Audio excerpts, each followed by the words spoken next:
क्या आप जानते हैं कि एक बार भगवान श्री कृष्ण अपने सैनिकों के साथ समुद्र किनारे घूम रहे थे। उसी समय अचानक आसमान में तेज प्रकाश दिखाई दिया। प्रकाश के बीच एक प्राचीन ऋषि प्रवेश थे, महर्षि गौतम। उनके आगमन से पूरा वातावरण शांत और दिव्य हो गया। कृष्ण तुरंत आगे बढ़े और दंडवत प्रणाम किया। गुरुदेव, आज मेरे द्वार पर आपका आगमन सौभाग्य है। कृपया मेरे घर चलकर मुझे सेवा का अवसर दें। गौतम ऋषि मुस्कुराकर बोले, कृष्ण, सेवा का अधिकार हर किसी को नहीं मिलता, लेकिन तुम्हारी भक्ति मैं जानता हूँ। मैं चलूंगा, परंतु एक शर्त पर। कृष्ण ने विनम्र होकर कहा, आज्ञा दीजिए गुरुदेव। ऋषि बोले, हम जिस नौका में बैठेंगे उसे नाविक नहीं चलाएगा, बल्कि तुम और सत्यभामा अपने हाथों से उसे चलावोगे। कृष्ण ने बिना देर किए कहा, गुरुदेव, आपकी आज्ञा मेरा धर्म है। वो तुरंत महल पहुँचे और बोले, सत्यभामा, आज तुम्हारी भक्ति की परीक्षा है। सत्यभामा ने एक शब्द बिना बोले सहमति दे दिया। ऋषि शिष्यों समेत सभी नौका में बैठे। नौका भारी थी, पर कृष्ण और सत्यभामा ने बिना थके चुपचाप चलाना शुरू किया। उफंती लहरें, तेज हवाएं, पानी की छिंटे, दोनों के चेहरे पर सिर्फ गुरु की आज्ञा थी। जिस जगह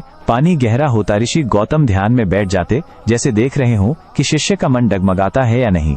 कृष्ण और सत्यभामा बिना रुके नौका चलते रहे। अंततः वे आश्रम के तट पर पहुंचे। सेवा की अगली परीक्षा। आश्रम पहुंचे तो ऋषि ने कहा, कृष्ण, मेरे लिए भोजन तैयार करो। पर भोजन सिर्फ एक ही पदार्थ होगा, शहद। कृष्ण स्वयं जंगल गए, शहद के छत्ते खोजे, मधुमक्खियों के डंक खाए, पर मुस्कुराकर शहद लेकर लौटे। उन्होंने शहद को सोने के कटोरे में सजाकर ऋषि के सामने रखा। ऋषि गौतम ने भोग लगाया और बोले, कृष्ण, ये शहद तुम खाओगे और फिर इससे अपने शरीर पर लेप लगाओगे। कृष्ण बिना विचार किए आज्ञा मानने लगे, लेकिन जब उन्होंने पैरों पर शहद लगाने की बात सुनी तो धीरे से बोले, गुरुदेव, ये तो आपके हाथों का प्रसाद है, इसे मेरे चरणों की धूल पर लगाना अनादर होगा। गौतम ऋषि की आंखों में प्रसन्नता छलक पड़ी। उन्होंने आशीर्वाद देते हुए कहा, कृष्ण, तुमने हर परीक्षा में खुद को सिद्ध किया है। जहाँ ये शहद लगाया है वहाँ दिव्य तेज और बल स्थापित हो गया है। आज से तुम्हारा वो अंग, अग्नि, जल, अस्त्र, शस्त्र किसी से भी अटल रहेगा और तुम्हारी पाटरानी सत्यभामा, उसकी भक्ति आने वाले युगों तक अमर रहेगी। महाभारत में जब कई बार कृष्ण के विरुद्ध आग ने अस्त्र और शक्तियां चलाई गईं, तो जहां शहद का लेप लगा था वहां कुछ भी असर नहीं हुआ, क्योंकि वो केवल आशीर्वाद नहीं था,